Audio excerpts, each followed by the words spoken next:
तो न्यूज़ 24 पर आपका स्वागत है। आपके साथ में हूं मानक गुप्ता। हमारे 3 दिन के खास कार्यक्रम मंथन की शुरुआत हो चुकी है और इनॉग्रल सेशन में आज मेरे साथ यहाँ हमारे मंच पर मौजूद हैं जनरल वीके सिंह, जो कि पूर्व सेनापति हैं भारतीय सेना की, और अब विदेश राज्य मंत्री के तौर पर पिछले 4-5 साल में इनका काम न सिर्फ पूरा हिंदुस्तान बल्कि पूरी दुनिया सराह रही है। और स्वामी चिदानंद जी हैं, किसी परिचय के मोहताज नहीं है, लेकिन फिर भी हम छोटा छोटा परिचय इनका आपको देना चाहते हैं। सबसे पहले स्वामी चिदानंद जी, आपके लिए एक छोटी सी एवी बनाई है हमने, आइए देखते हैं।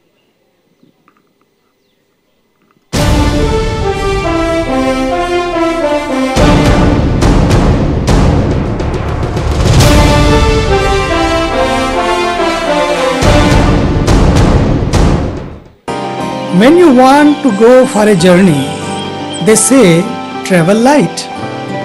Less baggage, more comfort.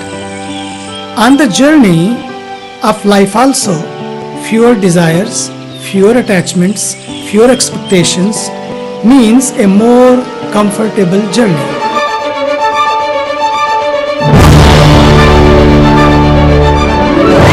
Swami Chidanand Saraswati आध्यात्मिक गुरु, संत, योगी, साधक और समाज सेवी।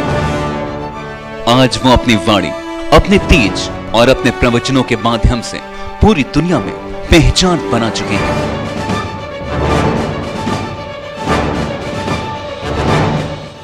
स्वामी चिदानंद सरस्वती के जीवन का एक ही उद्देश्य है, मानवता और ईश्वर की सेवा। मानवता और ईश्वर की सेवा के लिए स्वामी जी ने बहुत ही कम उम्र में घर त्याग दिया था। हिमालय पर अपनी युवावस्था बिताने वाले स्वामी चिदानंद सरस्वती ने मौन, ध्यान और तपस्या की। परमार्थ निकेतन आश्रम ऋषिकेश के परमाध्यक्ष और ग्लोबल इंटरफेथ वॉश अलायंस के सह संस्थापक अध्यक्ष स्वामी चिदानंद सरस्वती मानवता की सेवा के लिए समय समय पर कदम उठाते रहे हैं। स्वामी चिदानंद सरस्वती अब अपने सबसे बड़े मिशन मां गंगा की सफाई के लिए अनवरत लगे हुए हैं। गंगा ने कोई दीवार खड़ी नहीं की। गंगा आस्था है, गंगा व्यवस्था है, और गंगा इस देश की धरती को बचाए रखने के लिए ये नदियां हमारी प्राण देने वाली नदियां हैं। स्वामी चिदानंद सरस्वती द्वारा जो पुण्य कार्य किए गए हैं, उन्हें देखकर लगता है कि वो किसी एक समाज, किसी एक धर्म की नहीं, बल्कि इस राष्ट्र के लिए धरोहर हैं।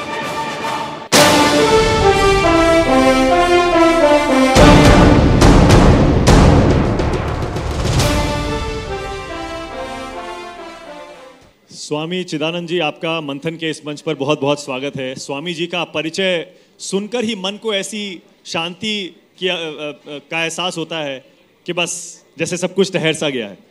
और अब जनरल वीके सिंह का जरा परिचय देखिए, और ना अंदर देशभक्ति का जुनून उबाल मारने लगे तो कहिएगा, जरा देखिए।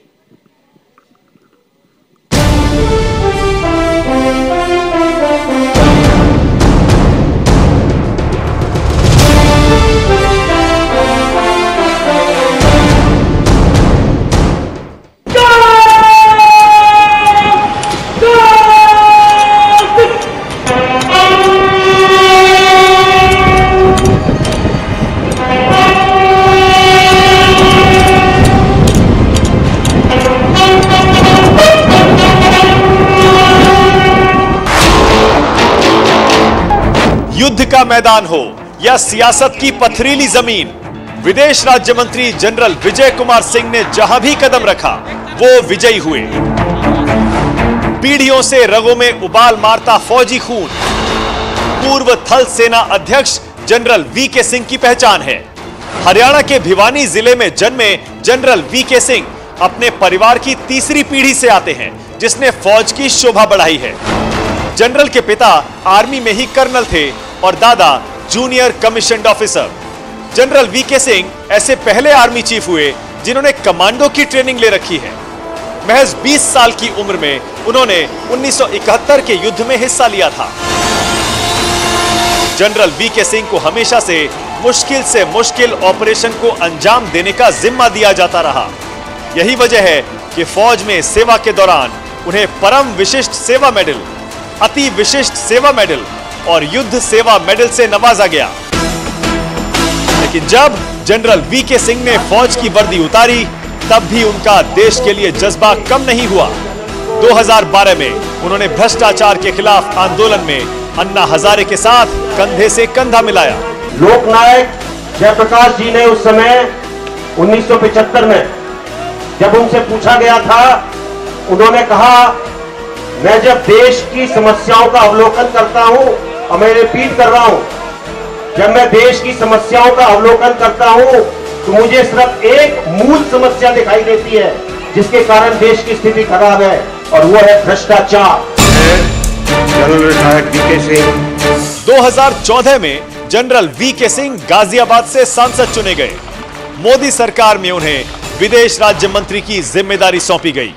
मंत्री बनने के बाद भी जनरल वीके सिंह का फौजी अवतार उस समय देखने को मिला जब उन्होंने 2015 में यमन के युद्ध में फंसे करीब 5000 भारतीयों को सीधे अपनी देखरेख में मौत के चंगुल से बाहर निकाला। ऐसे जीवट, जिंदा दिल, जांबाज जनरल को बीएजी नेटवर्क सलाम करता है।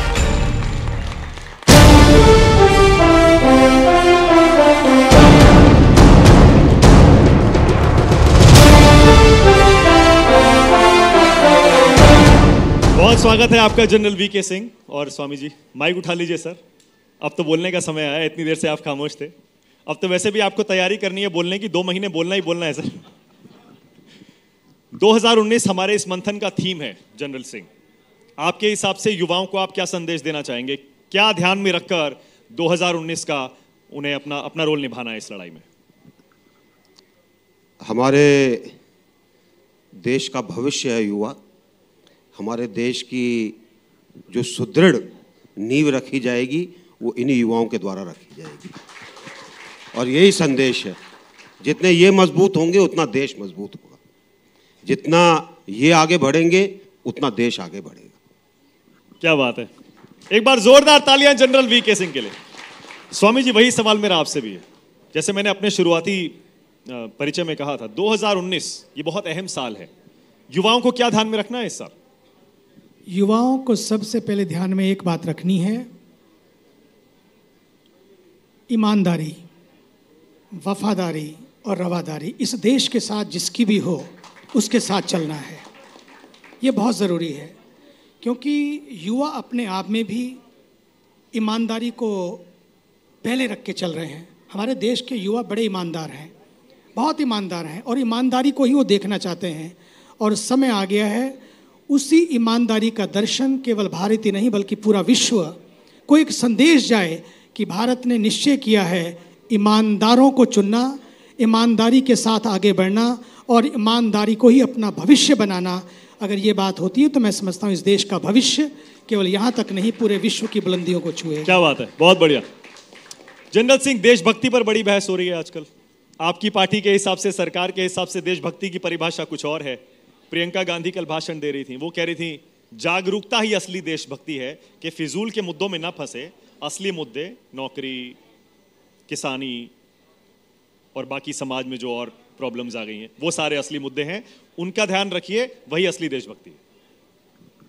देखिए, देशभक्ति है देश को आगे ले जाना, देशभक्ति है देश की सुरक्षा में योगदान देना, देशभक्ति है कैसे अपना योगदान दें जिससे कि देश की हर चीज़ के अंदर एक जिम्मेदार नागरिक के तौर पर हम उसको आगे बढ़ा सकें। तो देशभक्ति कई तरीके से है, उसको किसी एक खंबे के अंदर सीमित करना गलत होगा। और मैं ये कहूँगा कि जो भी काम कर रहे हैं अगर उसमें आपने देश को ध्यान में रखकर काम किया वो देशभक्ति है। वैसे जनरल सिंह, अब तो आपको 5 साल हो गए फौज से रिटायर हुए, अभी 5 साल ज़्यादा हो गए। हाँ, तो आप अभी अपने आप को फौजी ज़्यादा महसूस करते हैं या फिर नेता के तौर पर फील करने लगे हैं कि अब नेता बन गया हूँ? देखिए, ऐसा है कि फौजी तो हमेशा नेता ही होता है। नेता की अगर परिभाषा लें आप, उसको एक बहुत संकुचित उसमें ले रहे हैं कि नेता सिर्फ सियासी उसमें होता है। जो लीड करता है, जो लीडर है, वो नेता है। 42 साल फौज का रंग अगर आपने चढ़ा लिया तो उसके बाद तो आप काली कमली वाले बन गए, वो उतरता नहीं है। तो आपने राजनीति भी वैसे ही की है जैसे आपने फौज में काम किया था, कोशिश की है आपने? देखिए, ऐसा है कि कुछ चीज़ें आप फौज के अंदर सीखते हैं और वो अच्छी चीज़ें हैं। अगर आप उन अच्छी चीज़ों को लेकर चलते हैं और सोचते हैं कि उससे जनता का भला होगा, उससे देश का भला होगा, उससे जो आपको जिम्मेदारी दी गई है वो पूरी होगी, तो अच्छी बात है। आपको दो उदाहरण देता हूं मैं। अमूमन सेनाओं के अंदर हर काम समय से होता है, राजनीति के अंदर समय से नहीं होता। अब आप इसके अंदर कैसे इकट्ठा होने की कोशिश करेंगे, वो एक आपके लिए एक चुनौती है। सेनाओं के अंदर हम स्पष्टवादी होते हैं, राजनीति के अंदर स्पष्टवादी में बड़ा खतरा है। बहुत बहुत खतरा है। आपकी स्पष्टता कई बार आपको कटघरे में खड़ी कर देती है। तो इसलिए आपको उसके बीच में थोड़ा सा एक ऐसा काम करना पड़ता है जिससे ज़्यादा आप इधर उधर ना बिखरें। तो और तीसरी चीज़ है कि आपको जो फौज के अंदर काम दिया जाता है, आप कहते हैं ये करना ही है, उसमें कोई एक्सक्यूज़ नहीं है।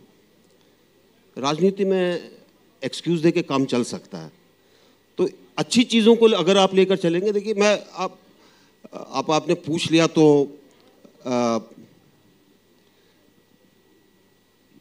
मैं ये बताना चाहूँगा कि जब मैं आया 2014 में, परिदृश्य एक अलग तरीके का था। गाज़ियाबाद का नाम जिला गाज़ियाबाद फिल्म से जाना जाता था। गाज़ियाबाद अपने आप के अंदर क्या है, उसकी थोड़ी कमी थी।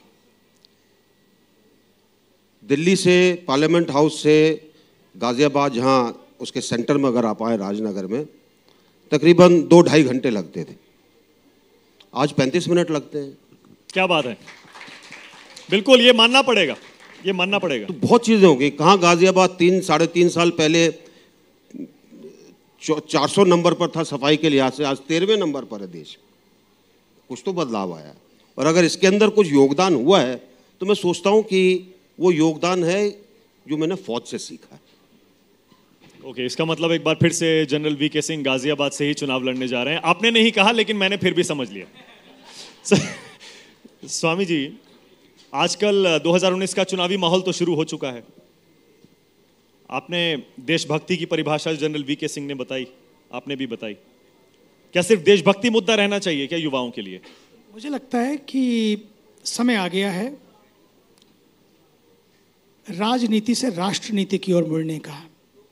अगर कोई मुद्दा हो, मैं तो कहता हूं कि मैं तो मस्जिदों में बैठकर नमाज पढ़ने वाले हों या मंदिरों में बैठकर प्रार्थना करने वाले हों या चर्च में बैठकर प्रार्थना करने वाले हों, देवभक्ति अपने अपने ढंग से करें।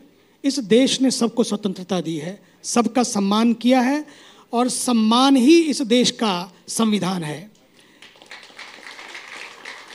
जब तक ये समानता बनी रहेगी, ये संगम बना रहेगा, इस देश का संगम बना रहेगा। लेकिन देवभक्ति करें, देव अपने अपने हो सकते हैं, लेकिन देश तो एक है। देशभक्ति पहले हो, राष्ट्रवाद पहले हो, बाकी चीज़ें बाद में हो।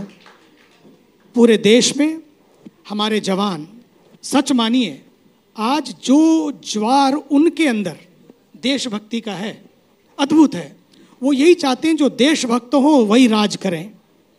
केवल सरकारी सरकारें ना हो, बल्कि संस्कारी सरकारें हों। जो एक ही संस्कार हो वो है राष्ट्र, राष्ट्र और राष्ट्र। बस इतना ही काफ़ी है। जनरल सिंह, और राष्ट्रवाद के मुद्दे पर तो आप फ्रंट फुट पर खेल रहे हैं, खासतौर से बालाकोट एयर स्ट्राइक के बाद। लेकिन बालाकोट की एयर स्ट्राइक के बाद विवाद बहुत खड़े हो गए, आप हैंडल नहीं कर पाए उसके बाद जो सिचुएशन देश में पैदा हुई है। ऐसा नहीं है, सब मेरे ख्याल से सब विवाद ठीक तरह से सुचारू रूप से हैंडल किए गए। देखिए क्या होता है कि कई बार हम लोग राजनीतिक दलों के अंदर एक खास आदत होती है, कैसे छींटाकशी की जाए, कैसे अच्छी चीज़ को भी नीचे करने की कोशिश की जाए। मैं, क्योंकि बच्चे बैठे हैं, मैं इनको एक अशोक चक्रधर जी का नाम सुना? नहीं सुना? अशोक चक्रधर, अशोक चक्रधर जी, ओके। कविता लिखते हैं, हास्य के बारे में बात करते हैं, हिंदी के अंदर, यूट्यूब पे, गूगल पे देखिएगा, हिंदी के अंदर टेक्नोलॉजी का बड़ा प्रयोग करते हैं। तो उन्होंने एक दिन एक कविता सुनाई थी, उसका कुछ हिस्सा आपको बताता हूं। देखिए, आज तक जितनी लड़ाइयां हुई हैं, क्या किसी ने सबूत मांगा या दिखाया गया? 2016 की सर्जिकल स्ट्राइक के बाद सबूत मांगे गए थे। सबूत मांगे गए थे और दिए भी गए थे काफी दिनों के बाद। हाँ, काफी दिनों के बाद। देखिए, हर चीज को ठीक ढंग से किया जाता है। जब ज्यादा चीज, जब अति हो जाती है किसी चीज की, तो फिर वो गड़बड़ होती है। स्वामी जी, कैसी है ये बहस? आपने भी देखा होगा, आप कह रहे हैं राष्ट्रवाद सबसे प्रमुख मुद्दा होना चाहिए, लेकिन देश में नैरेटिव में आजकल बस यही चल रहा है। पिछले पुलवामा हमले के बाद से देख लीजिए। पुलवामा हमले के बाद यदि किसी चीज़ की ज़रूरत है, वो एक है, वो ये है कि सैनिक जिनकी शहादत हुई, उनको और उनके परिवारों को एक संदेश देने की ज़रूरत है कि आज पूरा देश उनके साथ खड़ा है, उनके परिवारों के साथ खड़ा है और खड़ा रहेगा। हमें अपनी सेनाओं को किसी भी शक के दायरे में आकर कमज़ोर नहीं करना है, ना ही कुछ ऐसा दिखाना है जैसा अभिनंदन के बाद एक वीडियो वायरल हुआ, पीटता हुआ। मुझे लगता है कि ऐसे सोशल मीडिया पर ऐसे वीडियो भी वायरल नहीं होने चाहिए। उनके परिवार वालों को दुख होता है, अपने परिवार का कोई व्यक्ति हो तो कैसा लगेगा। इसलिए हम लोग कुंभ मेला में थे। कुंभ मेला में जैसे ही ये हुआ, तुरंत बाद हम लोगों ने वहाँ पर सबको बुलाकर, हमारे यहाँ पर लगभग 72 देशों के लोग थे, सबको बिठाया, सब बैठे और सब ने मिलकर यज्ञ किया उनकी शांति के लिए, परिवार को शक्ति मिले इसके लिए, और राष्ट्र से एक संदेश जाए, ये संदेश जाए कि इस देश का समाधान युद्ध नहीं है, युद्ध एक वरदान नहीं है, लेकिन युद्ध के साथ साथ हमें यह भी देखना है कि जब कभी देश पर ऐसा आक्रमण होता है तो देश के सम्मान के लिए देश के खड़े होना भी, देश के केवल सैनिकों को नहीं, संतों को नहीं, बल्कि सबको खड़ा होना ज़रूरी है। इसलिए हम लोगों ने वहाँ पर एक कार्य किया, ये कार्य किया कि जब अभिनंदन के लिए बात चली तो सबसे पहले उस समय हमारे यहाँ पर ऋषिकेश में शिवमणि जो ड्रमर है वो वहाँ पर था, और हम लोगों ने उसी समय, जिस समय वहाँ पर बिल्कुल छुट के वो बिल्कुल बैठ रहे हैं, ठीक उसी समय योजना बनाई। 80 देशों के लोग हमारे पास अभी थे, सब ने मिलकर अभिनंदन का अभिनंदन किया। इसलिए किया कि इस देश के हर अभिनंदन को लगना चाहिए कि मैं अगर देश के लिए लड़ रहा हूँ तो देश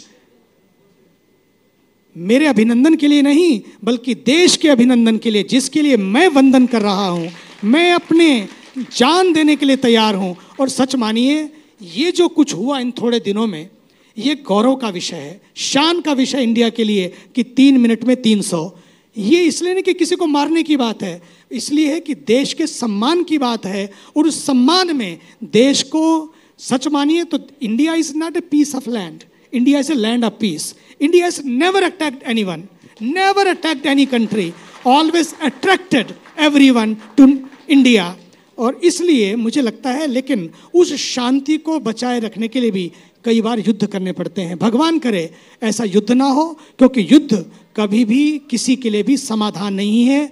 इस देश का समाधान मिलजुल कर रहना। मैं तो कहता हूँ पाकिस्तान को भी ये बात समझ में आनी चाहिए। अभी कितने साल हुए हैं, वो अभी नहीं आने वाली है, चलो हम कुछ ऐसा करें, मिलकर एक ऐसा अखंड भारत बने, अखंड देश बने, हम लोग एक मिलकर रहें। कोशिश तो ये होनी चाहिए, समाधान ही इस देश का संविधान है, समाधान ही इस देश का संगम है। मुझे लगता है ये रहेगा तो बहुत बड़ा। लेकिन फिर भी जिस तरह से इस देश के नेतृत्व ने आदरणीय श्री नरेंद्र मोदी जी ने और हमारी सेनाओं ने मिलकर एक जवाब दिया। उस जवाब की आवश्यकता थी, लेकिन भगवान करे ये जवाब यहीं तक रहे, कोई और गड़बड़ ना हो, किसी तरह की गड़बड़ ना हो, क्योंकि युद्ध कोई वरदान नहीं है, युद्ध कोई समाधान नहीं है। ये भारत की सरकार भली तरह से जानती है। इसे बड़ा सृजनशील होकर और संवेदनशील होकर, विचारशील होकर उसका जवाब दिया गया। ठीक है, लेकिन जनरल सिंह, राष्ट्रवाद की अति नहीं हो गई जब कुछ चुनावी होर्डिंग्स पर विंग कमांडर अभिनंदन की फोटो लग गई? आज ही इलेक्शन कमीशन ने बाकायदा, बीजेपी के एक एमएलए हैं, उन्होंने सोशल मीडिया पर विंग कमांडर अभिनंदन की फोटो का एक पोस्ट डाला था, उसे हटवाने के लिए कहा है। अति नहीं हो गई है जब चुनावी राजनीति में सर्विंग आपके एक ऑफिसर का इस्तेमाल होने लगे?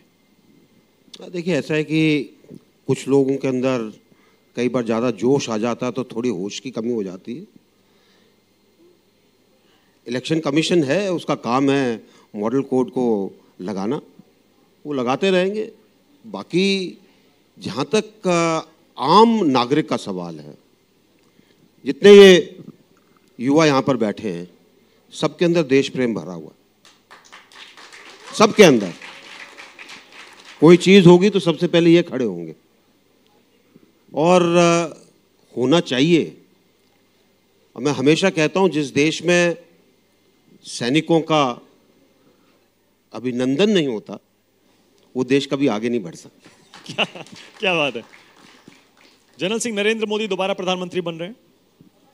मुझे तो कोई शक नहीं है, बाकियों को किसी को शक हो तो कह नहीं सकता। उसका आंकड़ा तो दे सकते हैं, कोई उसका कोई आंकड़ा दे सकते हैं, कितनी सीटें जीतेंगे? देखिए, आंकड़ों के अंदर मत जाइए, क्योंकि आंकड़ों में सिर्फ एक दिक्कत होती है। आज मैं आपको आंकड़ा दूंगा, कल आप मीडिया में जब आएंगे टेलीविजन पर, आप कहेंगे जनरल सिंह ने बोला था कि आंकड़ा ये है, लेकिन ये आंकड़ा गलत हो गया, या आंकड़ा सही से ज़्यादा हो गया। तो आंकड़े की बात नहीं है। एक चीज़ निश्चित है, बहुमत की सरकार बनेगी ताकि देश फिर आगे चल सके। और उसका कारण है, आज जब आप जनता में जाते हैं, जनता के अंदर बहुत विश्वास है, क्योंकि जितनी भी चीज़ें की गई हैं वो सब सर्वस्पर्शी थी, वो सब ऐसी थी जिसके अंदर ना जातिवाद था ना धर्मवाद था। बहुत बड़ी चीज़ है इस देश के लिए, और इसलिए ऐसी चीज़ें जो आज तक संभव थी, जो होनी चाहिए थी, वो अब जाकर क्यों हुई हैं? कुछ तो होगा, किसी की तो प्रेरणा होगी, किसी ने तो उसके अंदर जोर लगाया होगा। तो अगर इस चीज़ से जनता के अंदर विश्वास बढ़ता है और जनता उसको दोबारा नेतृत्व में लाना चाहती है, तो देश के लिए अच्छा है। जनरल सिंह, आपको राजनीति ने बदला तो है, ये तो आप मानेंगे। राजनीति ने आपको बदला है, क्योंकि मीडिया से आपका रिश्ता हमेशा खट्टा मीठा रहा है। शुरू में ज़्यादा खट्टा था, अब थोड़ा सा मुझे लगता है ठीक ठाक है। बदले तो हैं आप राजनीति में, मान लीजिए। नहीं, ऐसा नहीं है कि बदला, मैं अभी भी चीज़ें वही कहता हूँ, लेकिन कई बार सोच के बोलना पड़ता है। कारण उसका ये है कि मैंने देखा है, आप कई बार बोलते कुछ हैं, उसका बन कुछ जाता है, तो इसलिए सोच समझकर बोलता हूं, ताकि फिर भी कई बार उसका बन कुछ और ही जाता है। पीछे एक जगह पर किसी ने मुझसे पूछा, और मैं दक्षिण कश्मीर के बारे में बात कर रहा था, कि एक समय ऐसा था दक्षिण कश्मीर के अंदर सिचुएशन कंट्रोल में थी, लेकिन उसके बाद कुछ बिगड़ने लगी, तो वो हालात जानने की आवश्यकता है। अखबार में क्या छपा? जनरल सिंह ने अपनी सरकार के ऊपर उंगली उठाई, तो ये गड़बड़ हो जाती है कई बार। जनरल सिंह, क्योंकि आप गाजियाबाद सीट से चुनाव लड़ते हैं और गाजियाबाद से चुनकर आप केंद्र में मंत्री हैं, तो उत्तर प्रदेश की राजनीति पर आपसे बात ना हो, ये हो नहीं सकता। अब एसपी, बीएसपी, आरएलडी का बड़ा गठबंधन बन गया है, जो आपके लिए बहुत बड़ी चुनौती है, और उधर से राहुल गांधी और प्रियंका गांधी ने अलग चुनौती पेश कर दी। यूपी में अगर आप अपनी पिछले बार की परफॉर्मेंस नहीं दोहरा पाए, तो कितनी बड़ी चुनौती होगी 272 का वो आंकड़ा छूना, जो पिछली बार अकेले अपने दम पर आपने छू लिया था। देखिए, ऐसा है कि गठबंधन शब्द जो है वो विवाह के मंडप से निकला है। गठबंधन होता है ना, गांठ अच्छी तब बनती है, गठबंधन तब अच्छा होता है जब गुण मिलते हैं। लोग बाग 32 के 32 मिलाने की कोशिश करते हैं, पर इस गठबंधन में तुम्हें कोई एक भी गुण नहीं दिखाई देता जो कि मिलता हो। अलग अलग विचारधारा, अलग अलग जाति पर चलते हैं। नीचे का कार्यकर्ता अब तक एक दूसरे से लड़ते थे, क्या वो इकट्ठा होकर चल पाएंगे? ये सवाल आप लोग अपने आप से पूछिए। मुझे तो लगता है कि नहीं चलेंगे, क्योंकि हर राजनीतिक पार्टी के अंदर अपना अपना एक वर्चस्व कायम करने की एक इच्छा होती है और कार्यकर्ता में ज्यादा होती है। ऊपर के तो दोनों नेता मिल गए, लेकिन नीचे क्या होगा? और इसलिए मैं ये मानकर चलता हूं कि जिन चुनौतियों की आप बात कर रहे हैं, वो चुनौतियां सिर्फ लाचारी और मजबूरी में इकट्ठे होने के कारण लोगों को लग रही हैं। एक सवाल और, उसके बाद मैं यहाँ अपने ऑडियंस से कुछ सवाल लूंगा। जनरल सिंह, आपकी विदेश मंत्री, आपकी बॉस सुषमा जी की तारीफ होती है पूरी दुनिया में कि विदेश मंत्री के काम को वो अलग ही स्तर पर ले गई हैं, चाहे सोशल मीडिया का इस्तेमाल हो या 24 घंटे एक्टिव रहने की बात हो। आप उनके काम को और अपने पूरे डिपार्टमेंट के काम को 5 साल में कैसे आंकते हैं? देखिए, इस 5 साल के अंदर मैं सुषमा जी के नेतृत्व को, उनके कार्य करने की शैली को, और जिस प्रकार से वो हर चीज को एक अलग स्तर पर लेकर जाती हैं, उसकी दाद देता हूं, उनकी प्रशंसा करता हूं। हमारी विदेश नीति जिस प्रकार से चली है, उसके अंदर एक नई ऊर्जा आई है। और ये मैं क्यों कह रहा हूं आपको? 193 देश ऐसे हैं जो कि संयुक्त राष्ट्र के सदस्य हैं, एक भारत भी है। हम 192 देशों के अंदर मिनिस्ट्रियल लेवल का विजिट कर चुके हैं इन 5 साल में। 192। अब आप कहेंगे कि इसका क्या फायदा है? इसका फायदा यह है, हर देश को लगता है कि भारत उनके साथ। जब आप संयुक्त राष्ट्र में जाते हैं और हमारे प्रधानमंत्री कहते हैं कि योग को भी सोचना चाहिए, योगा डे को 172 देश समर्थन देते हैं। ये विदेश नीति है। हमारा इंटरनेशनल कोर्ट ऑफ जस्टिस के अंदर जस्टिस दलबीर भंडारी होते हैं। हम आखिरी दौर में एक परमानेंट मेंबर के खिलाफ हमारा वो है। बाकी देशों का दबाव पड़ता है परमानेंट मेंबर पर, वो अपने कैंडिडेट को विड्रॉ कर लेता है, क्योंकि उसको पता है कि उसकी हार निश्चित है। ये हमारी विदेश नीति की सफलता है। आज तक इन 5 सालों में, 5 साल तो अभी थोड़े से 2-3 महीने बाकी हैं, 2 लाख लोगों को बचाकर लाया जा चुका है भारत में। 2 लाख? 2 लाख दूसरे देशों में फंसे लोगों को? 2 लाख हिंदुस्तानियों की बात हो रही है। अपने देश के लोग किसी दूसरे देश में मुश्किल में फंस जाते हैं, ऐसे 2 लाख लोगों को ये सरकार बचाकर लाई है। तो हर जगह पर विदेश नीति की सफलता मिली। और एक मैं आपको और उदाहरण देता हूं। प्रधानमंत्री जी ने एक सुझाव दिया कि कुंभ के लिए, हालांकि ये यूनेस्को के हेरिटेज के अंदर इसका नाम आया है, लेकिन वैश्विक स्तर पर, वर्ल्ड स्टेज पर कैसे पता चलेगा कुंभ के बारे में? तो उनका क्यों ना हम कोशिश करें कि बाहर के नागरिक भी अलग अलग देशों से कुंभ के लिए आए। 1 से 86 देशों के लोग आए, एक वहां का मूल नागरिक। 5 देशों के नहीं आ पाए क्योंकि उनकी कोई आखिरी मिनट पर व्यक्तिगत समस्या हो गई। इसको सफलता मानेंगे कि नहीं मानेंगे? ओके, इसका मतलब फिर हाँ, एक चीज और बताता हूं।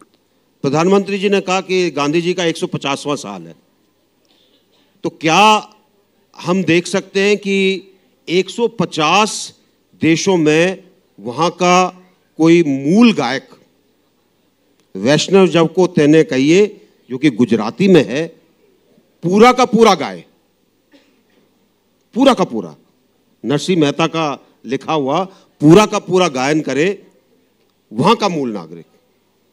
170 से ज्यादा देशों के लोगों ने, हमारे पास उनकी रिकॉर्डिंग है जो हमने जारी की है।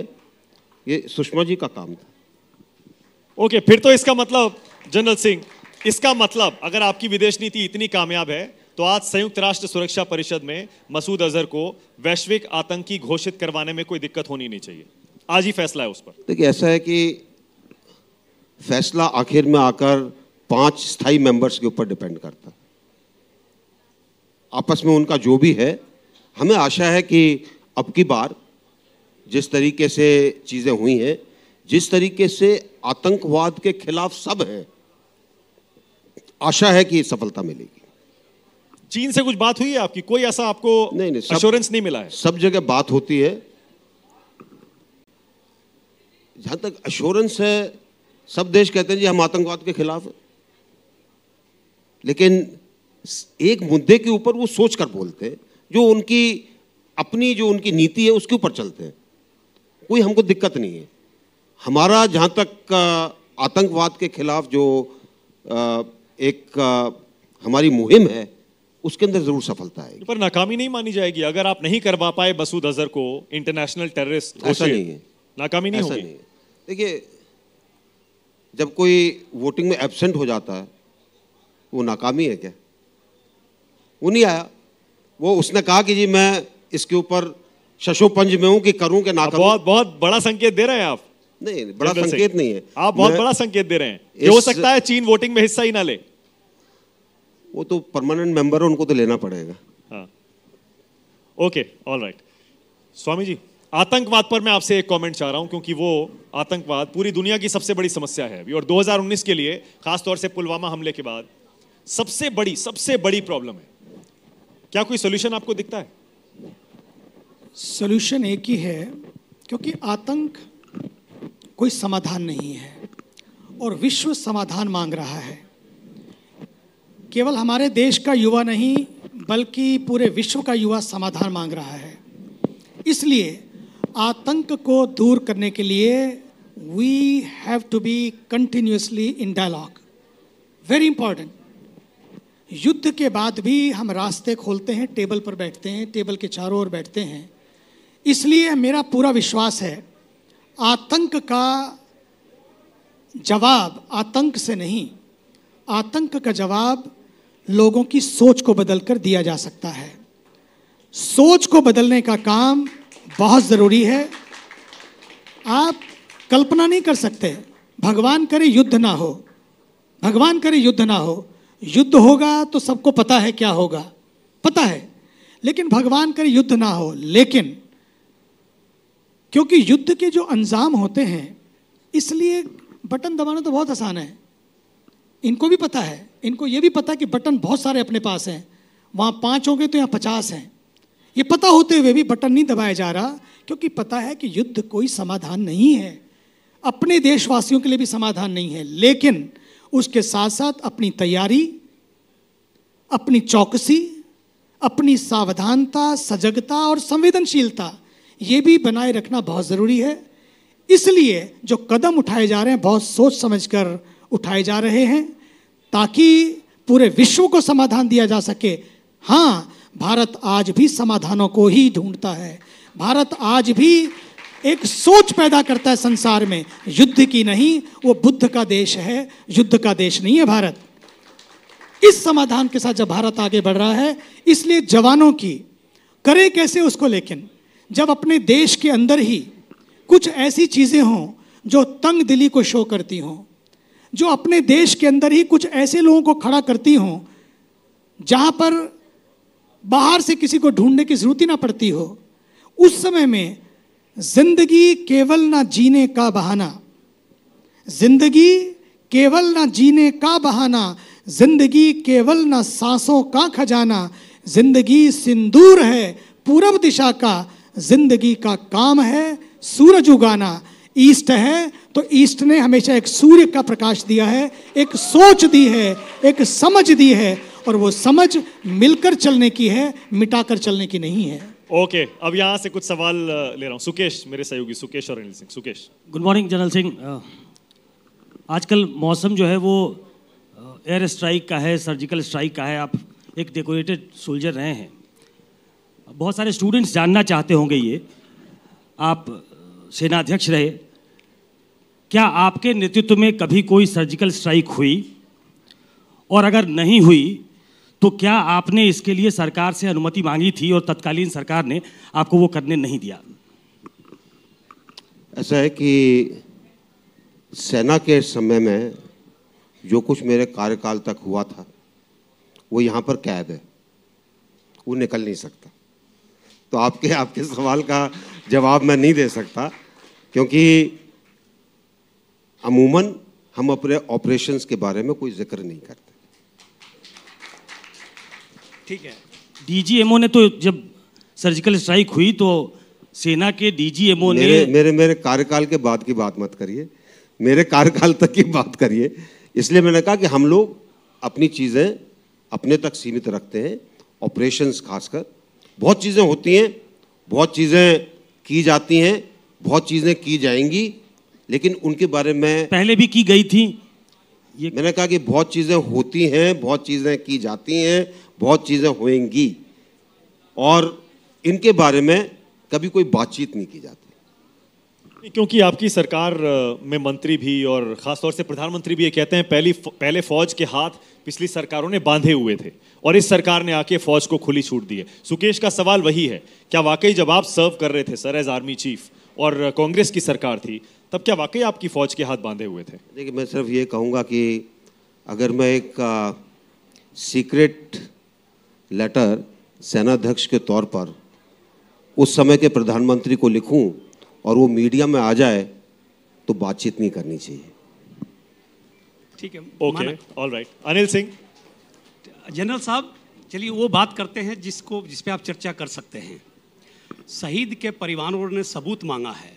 सबूत एयर चीफ मार्शल से नहीं मांगा गया है, सबूत मांगा गया है उनसे जो नंबर दे रहे हैं 250-300 का। क्या वो वहाँ मौजूद थे? और आप स्वयं 71 के वार में थे, शायद आपको याद होगा, बंग भंग के बाद इंदिरा गांधी ने संसद में सिर्फ 3 मिनट का भाषण दिया था। Tension has been resolve, conflict has been resolved. तो एक तरीका होता है, डंका पीटने से सच्चाई तो नहीं बदल जाती। डंके के चोट पे जो आप लोगों ने कहा है, आपकी पार्टी ने कहा है, उसको लोग चैलेंज कर रहे हैं, उसका सबूत मांग रहे हैं। सेना पे कोई उंगली नहीं उठा रहा है।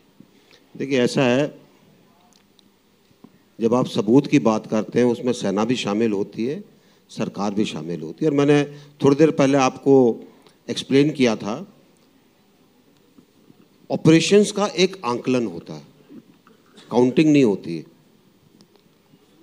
कल मैं आज तक के एक सेमिनार में था, यही सवाल पूछा गया सबूत के बारे में। सबूत लाने के लिए बहुत चीज़ें करनी पड़ती हैं, इसलिए एक सफल ऑपरेशन का आंकलन किया जाता है। ये हमारी खबर थी, इतने चीज़ें वहाँ पर होनी चाहिए थी, ये हमने कर दिया है, और अंदाज़ा है कि इस ऑपरेशन के अंदर ये सफलता मिली होगी। और ये सेना जिन्होंने उनको हुक्म दिया है काम करने का, उनको दे देते हैं। उसके बाद उनके ऊपर है वो उसका क्या करते हैं।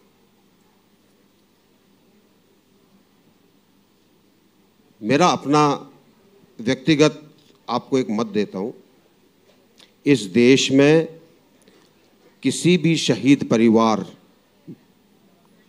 ने कभी भी सबूत नहीं मांगा होगा। कोई शहीद परिवार ऐसा नहीं है जिसके अंदर ये हिम्मत नहीं है कि वो जो गहन वेदना उसको हुई उसके सहन ना कर सके और कहे सबूत दिखाओ। ये कोई लड़ाई झड़प, कोई लूटपाट, कोई पुलिस केस थोड़ी है। सबूत जो फिगर्स आपको दी गई वो एक आंकलन है। इंटेलिजेंस की खबर ये थी, इसके बेसिस के ऊपर इतने लोग थे, इस टाइप का बॉम्ब था जिसके कारण ये नुकसान हुआ होगा, QED इतना हो सकता है। लेकिन उसको हम कहें कि जी नहीं यही है, तो वो गलत होगा। राजीव रंजन। जनरल साहब, मेरा एक राजनीतिक सवाल है। आप लोग कह रहे हैं कि मोदी सरकार अभी तक तो सभी राजनीतिक सवाल थे। मेरा आपसे रिलेटेड है। मोदी सरकार, आप लोग कहते हैं कि मोदी सरकार की लोकप्रियता, मोदी सरकार ने जैसा काम किया उसका कोई उदाहरण मिलता नहीं भारत की राजनीति में। मैंने सुना है कि मोदी सरकार के मंत्री जो उत्तर प्रदेश से आते हैं वो अपनी अपनी सीटिंग सीट छोड़ के सेफ सीट पे जाना चाहते हैं, जिसमें आपका भी नाम है। आप गाजियाबाद से हरियाणा जाना चाहते हैं, मेनका गांधी भी जाना। मैं जानना चाहता हूं आप गाजियाबाद से चुनाव लड़ेंगे या सेफ सीट आप खोज रहे हैं? मेरी सबसे सेफ सीट गाजियाबाद है। लोग अगर गाजियाबाद आना चाहते हैं मुझे नहीं पता। देखिए, कई बार कई चीजें फैलाई जाती हैं, कई बार अफवाहें उड़ाई जाती हैं, उनका एक राजनीतिक कारण होता है। गाजियाबाद के अंदर बहुत से लोग ऐसे हैं जो राजनीतिक शीर्ष मंच पर आना चाहते हैं। कुछ ऐसे भी हैं जो शायद राजनीति के अंदर बहुत समय से हैं, हो सकता है पूर्व विधायक हों, पूर्व सांसद हों या वर्तमान हों, और उन सब की इच्छा है कि गाजियाबाद अब अच्छा हो गया है, अब आपको बहुत कम समय लगता है गाजियाबाद पहुंचने में, कनेक्टिविटी बहुत बढ़िया हो गई है, मेट्रो चल गई है, मेट्रो का अलग फेज़ भी वैशाली और मोहन नगर को जोड़ने वाला है, बिजली 24 घंटे आती है कि नहीं आती? 24 घंटे आती है ना? 24 घंटे लगभग 24 घंटे बिजली आने लगी है। बहुत सारी चीज़ें अच्छी हो गई हैं। इसके अंदर उनको लगता है कि उनको फ़ायदा होगा। तो एक, जैसे आप पेपर की बात कर रहे हैं, कुछ समय पहले एक स्थानीय और बाहरी का मुद्दा शुरू हुआ। 2014 में जब आया था तभी शुरू हुआ था, और मैंने उनको जनता को एक ही चीज़ कही थी, फौजी का घर पूरा हिंदुस्तान है, ना वो बाहरी है ना अंदरूनी, कहीं भी हो सकता है। और उसी तरीके से अब एक अफवाह उड़ाई जाती है कि जी वो फलां जगह जाने वाले हैं। देखिए, पार्टी ने मुझे कहा कि आप गाजियाबाद जाएंगे, मैं गाजियाबाद आ गया।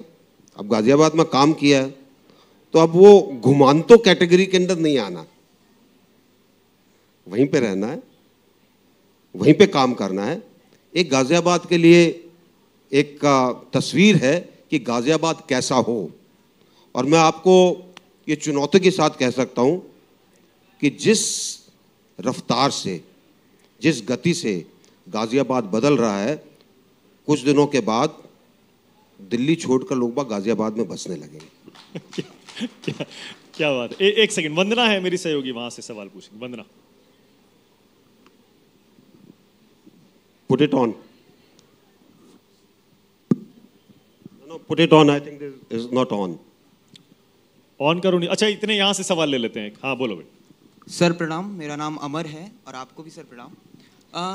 ये पहला सेशन है मंथन का और मैं पहली बार वोट डालने जाऊंगा। सहयोग की बात अलग है, लेकिन इलेक्शन कमीशन के मुताबिक 1 करोड़ ऐसे मतदाता होंगे जो पहली बार वोट डालेंगे। तो मेरा आपसे सवाल ये है कि मैं जब पहली बार वोट डालने जाऊंगा तो आपको वोट क्यों दूंगा?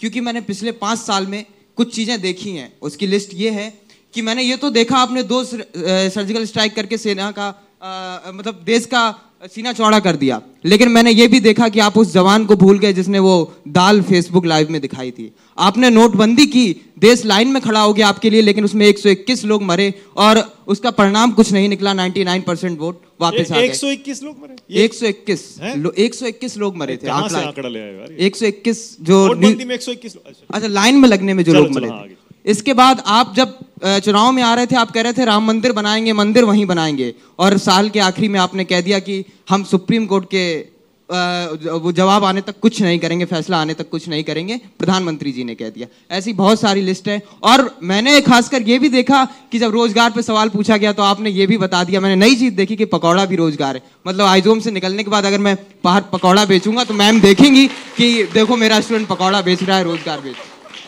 ये बडिंग जर्नलिस्ट है। जनरल देखिए, ऐसा है, आप जब वोट करने जाते हैं आप बकायदा आंकलन करते हैं, लेकिन आंकलन करते समय उसका सही आंकलन जब तक नहीं करेंगे तब तक आप निष्कर्ष पर नहीं पहुंचेंगे। और मैं आपके निचले स्तर से शुरू करता हूं, जो आपने सबसे आखिर में चीज बोली। जब हम रोजगार की बात करते हैं, किसी भी देश में 2 सेक्टर है, एक ऑर्गेनाइज सेक्टर, एक अनऑर्गेनाइज सेक्टर। ऑर्गेनाइज सेक्टर में अमूमन 99.99 रिकरिंग सिर्फ 10% रोजगार होता है। 90% रोजगार अनऑर्गेनाइज सेक्टर, वो पकौड़े वाला भी अनऑर्गेनाइज सेक्टर है। ज्यादातर लोग उसी के अंदर काम करते हैं। पकौड़े का मतलब ये नहीं कि आप पकौड़े बेच रहे हैं, पकौड़े का मतलब ये भी है, ये बीकानेर वाला क्या जब इसने शुरू किया था तो क्या एकदम से मॉल लेकर आ गया था? उसने भी तो छोटे से शुरू किया था। या चांदनी चौक में जो इतने लोग बैठे हैं, आप कभी उनसे जाकर बैठकर पूछिएगा, सिर पर कपड़ा रख के फेरी लगाते थे। आज बड़ी बड़ी दुकानें, काम एक सिरे से शुरू होता है। आज तक कोई आदमी सीधा आकर राष्ट्रपति नहीं बना, कहीं कहीं कहीं नीचे से शुरू हुआ है, अपने काम किया है। तो ये चीज उसमें जोड़नी पड़ती है।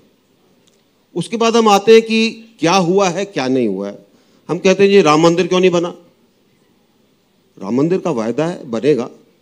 आपके पास, आप उसको बना सकते हैं, समाज के अंदर संघर्ष पैदा कर सकते हैं, लेकिन क्या वो ठीक होगा? ये सवाल अपने मन में जरूर पूछिएगा। और इसलिए आप कहते हैं कि देखिए, सबके साथ अगर सौहार्द चाहिए, सबके साथ अगर अच्छे तरह से रहना है, तो उसमें सबको साथ लेकर चलना पड़ेगा। न्यायपालिका के अंदर केस है, वो जो फैसला देंगे उसके हिसाब से हम आगे चलेंगे। तो इसी तरह आपने जितनी भी चीजें बोली, उसके अंदर कोई ना कोई तर्क जरूर होता है। अगर वो तर्क आप लगाएंगे, आप सही नतीजे पर पहुंचेंगे। ओके, वंदना। या जनरल वीके सिंह, कहा यह जा रहा था कि जो महागठबंधन है वो सरकार को, मोदी सरकार को कड़ी टक्कर देगा, लेकिन एयर स्ट्राइक के बाद सब कह रहे हैं चुनाव खत्म हो गया। चुनाव वाकई खत्म हो गया? ऐसा नहीं है। देखिए, कोई एक इंसिडेंट जो है, कोई एक चीज जो है, वो चुनाव को खत्म नहीं करती, या कुछ चुनाव के अंदर कोई अलग चीज नहीं आती। एयर स्ट्राइक क्या है, और ये समझने की बात है। एक बार मैं थोड़ा सा इसमें समय ले लेता हूं। एयर स्ट्राइक सब नंबर्स का गेम नहीं है। एयर स्ट्राइक सबूत की बात नहीं है। एयर स्ट्राइक ये नहीं है कि हमने ये कर दिया। एयर स्ट्राइक एक देश की नेतृत्व की निर्णायक शक्ति का एक उदाहरण है। आज इस एयर स्ट्राइक से भारत ने क्या किया है? भारत ने विश्व को बताया कि हमारे आतंकवाद के खिलाफ, परोक्ष युद्ध के खिलाफ लड़ाई में हम अपने ऊपर कोई सीमा नहीं रखेंगे, हम किसी भी हद तक जा सकते हैं। इसकी इंपॉर्टेंस है। इंपॉर्टेंस इसकी नहीं है कि आपने 200 मार दिए, 300 मार दिए, 400 मार दिए, 6 बिल्डिंग गिरा दी या 15 बिल्डिंग गिरा दी या कैंप तबाह कर दिया ना। आपने अपनी जो रेड लाइंस थी वो हटा दी। आपने कहा मैं सिर्फ लाइन ऑफ कंट्रोल की बात नहीं कर रहा हूं, मैं अंदर भी जाकर उन ठिकानों पर हमला कर सकता हूं जहां आप टेररिस्ट को ट्रेन करते हैं। ये चीज है। और इस चीज से अगर लोगों के अंदर विश्वास जगता है, अगर देश का आम मानसी इस चीज को मानकर चलता है कि उनके पास एक नेतृत्व है जो कि निर्णायक हो सकता है, तो और उसके ऊपर अगर वो विश्वास जताते हैं कि ये भारत के लिए आगे फायदा पहुंचाएगा, तो गठबंधन कहां जाएगा मुझे नहीं पता। मेरे पास टाइम बिल्कुल खत्म हो रहा है। जनरल सिंह, क्योंकि आपने एयर स्ट्राइक के सवाल का जवाब दिया, कश्मीर और पाकिस्तान, ये समस्या हम कभी सुलझा पाएंगे क्या? 30 साल तो हो गए सर, बल्कि 70 साल ही हो गए आज़ादी के, पार्टीशन के बाद। समस्या आप सुलझा पाएंगे। समस्या, किसी भी समस्या को सुलझाने के लिए एक सार पॉलिसी चाहिए। अनुराधा जी ने एक बार मेरे से सवाल पूछा था, मैंने उनको यही कहा था, एक सार पॉलिसी चाहिए। बार बार आकर अगर आप व्हील को रीइन्वेंट करेंगे, बार बार आकर आप एक्सपेरिमेंटेशन करेंगे, तो चीजें अच्छे चलते चलते थोड़ी सी दूसरी तरफ। अब तो क्लियर पॉलिसी आ गई। अब जो है, जिस तरीके से चल रहे हैं, जिस तरीके से काम किया जा रहा है, मुझे आशा है कि चीजें एक दिशा में चलेंगी। 10 साल, 15 साल, 20 साल, देखिए 10-15 ऐसी चीजों के ऊपर 10 या 15 साल का लेबल नहीं लगाया जाता। एक सेकंड, माइक दे दीजिए जरा। जनरल सिंह, मेरा ये सवाल है कि आपने कहा कि एक तरीके की पॉलिसी आ गई है कश्मीर में, तो क्या वैली जो है, वैली कट जाएगी कश्मीर से? देखिए, कश्मीर तो वैली ही है। जम्मू कश्मीर लद्दाख है। मेरा सवाल बड़ा, जम्मू अलग है, लद्दाख अलग है, वैली अलग है। तो आप ये मानते हैं कि जम्मू अलग है? लद्दाख अलग है। जम्मू तो अलग प्रोविंस है ना, कश्मीर प्रोविंस है, जम्मू प्रोविंस है, लद्दाख प्रोविंस है, 3 प्रोविंसेस हैं। लेकिन क्या आप, मेरा सवाल ये था कि क्या वैली के लोगों को आप लोग काट देंगे? मेरा बेसिक सवाल ये था।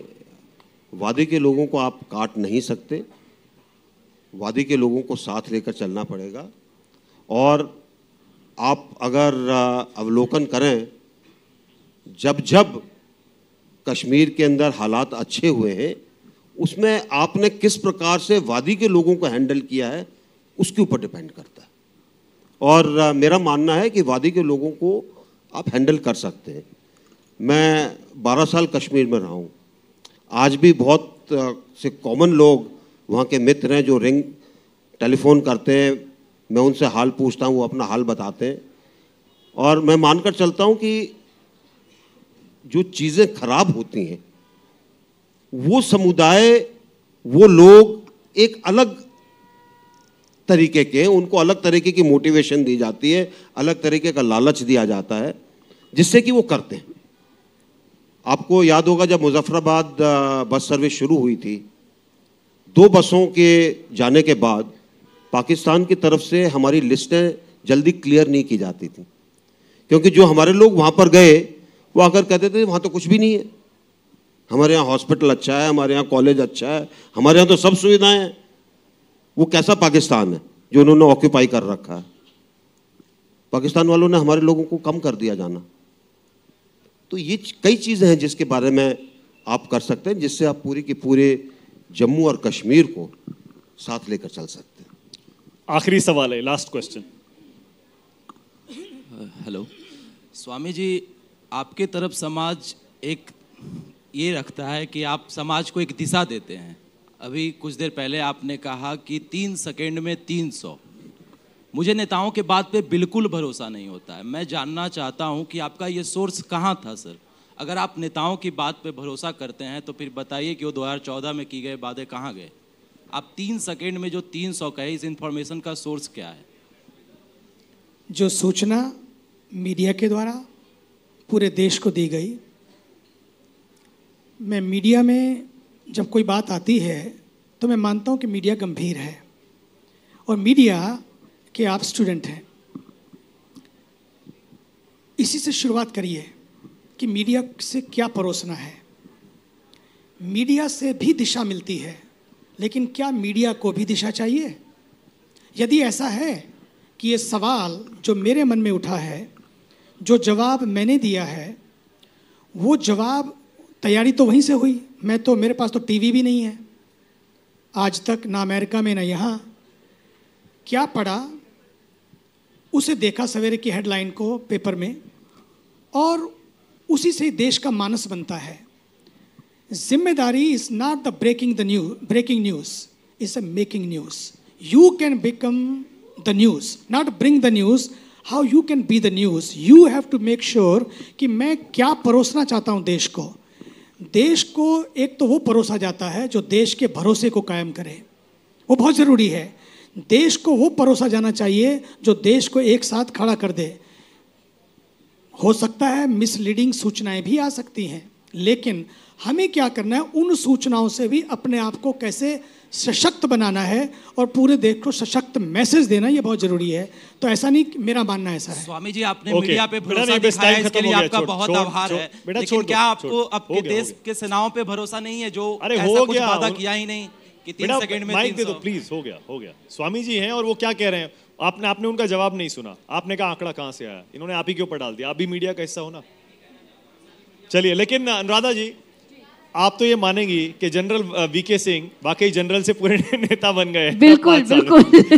और मुझे वही याद आ रहा है, इनफैक्ट मैंने उस वक्त भी इनसे पूछा था कि general what next for you post being a general?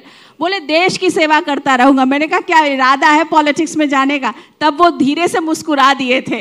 तो मुझे नहीं पता था कि ये 4, 5, 6 साल का जो ये दौर हो, उसमें कितने बदल जाएंगे जनरल से। अनुराधा जी, ऐसा है कि जब आपसे बातचीत हुई थी जी, उस समय राजनीति का कोई इरादा नहीं था, पर रिटायरमेंट के बाद मैं किसानों के साथ जरूर काम करने लगा जी। और कुछ उसके बाद युवा वर्ग के साथ, और एक मन के अंदर था कि एक व्यवस्था का बदलाव देश के लिए ज़रूरी है। व्यवस्था बहुत सारी चीज़ें जो अंग्रेज़ों के टाइम से चली आ रही हैं, हम उसी में घुसे हुए हैं। और 2012 के अंत में मैं अन्ना जी के पास गया। मैंने उनको कहा कि देखिए, मेरी एक ख्वाहिश है, एक इच्छा है कि मैं आपको उसी स्थान पर लेकर जाऊं जहां आपको लोग बाग 2012 में डंप करके चले गए थे। पुराने फौजी थे, हम लोगों की बातचीत हुई तो उन्होंने कहा कि कैसे करोगे? मैंने कहा मैं आपको जनतंत्र मोर्चा का संरक्षक बनाता हूं, आपको लेकर पूरे देश में घूमूंगा और सिर्फ दो चीज़ों की बात करेंगे, व्यवस्था परिवर्तन की बात करेंगे, वो मैं करूंगा, भ्रष्टाचार की बात करेंगे, आप करिएगा। 2013 के अंदर गांधी मैदान से हमने ये मुहिम शुरू की, जलियांवाला बाग से यात्रा शुरू की। 6-7 महीने के अंदर वो बीमार पड़ गए। आप सुबह 6 बजे चलो, रात के 12 बजे तक चलते रहो रोज़, तो फिजिकली थोड़ी कठिनाई होती है। और जब वो ठीक हुए तो उन्होंने कहा मुझे तो लोकपाल के लिए अपना आंदोलन करना है। आंदोलन उनका हुआ, लोकपाल बिल पास हुए। जिस दिन पास हो गए उस दिन मैंने कहा कि आप फिलहाल उसी जगह पर हो जहां 2012 में आपको लोग छोड़ कर गए थे। मैंने कहा मेरा काम खत्म हुआ, मैं अपने लिए कोई और मार्ग चुनता हूं। ओके, बहुत शुभकामनाएं आपको आपकी इस अगली लड़ाई के लिए। एक बार फिर से गाजियाबाद से चुनाव लड़ने जा रहे हैं। स्वामी जी, एक अंतिम संदेश के लिए, मेरे पास बहुत कम टाइम है, अंतिम संदेश आपका। पहली बात, मैं हमेशा मानता हूं इस देश के संगम को ध्यान में रखते हुए, सद्भाव और समरसता को ध्यान में रखते हुए कि यंग दिल इंडिया हमारे सामने है और यंग दिल इंडिया इस बार बहुत बड़ी भूमिका निभाने जा रहा है। यंग दिल इंडिया को तंग दिल इंडिया नहीं बनाना है, नंबर 1। नंबर 2, कल्चर, नेचर और फ्यूचर। अगर आप अपने फ्यूचर को बचाए रखना चाहते हैं, धरती के फ्यूचर को बचाए रखना चाहते हैं, अपने कल्चर को बचा के रखिए, अपने नेचर को बचा के रखिए। और इसके लिए मैं आज 2 पौधे लाया हूँ। एक तो लाया हूँ आप सबके लिए और एक लाया हूँ आप सबके लिए। ये 2 पौधे, ताकि आप पौधे लगाकर पृथ्वी को बचाएं, नहीं तो दिल्ली में भी मास्क लगाकर घूमना पड़ेगा भाई। ये एक आपके लिए, मैं वहाँ आ जाऊँगा, और एक ये सब आ जाएंगे जो हमारे बैठे हैं सब वहाँ पर, एक सबको मिलकर, एक उधर मिलकर हम आ जाएंगे, ताकि आप सबको मिलकर देंगे।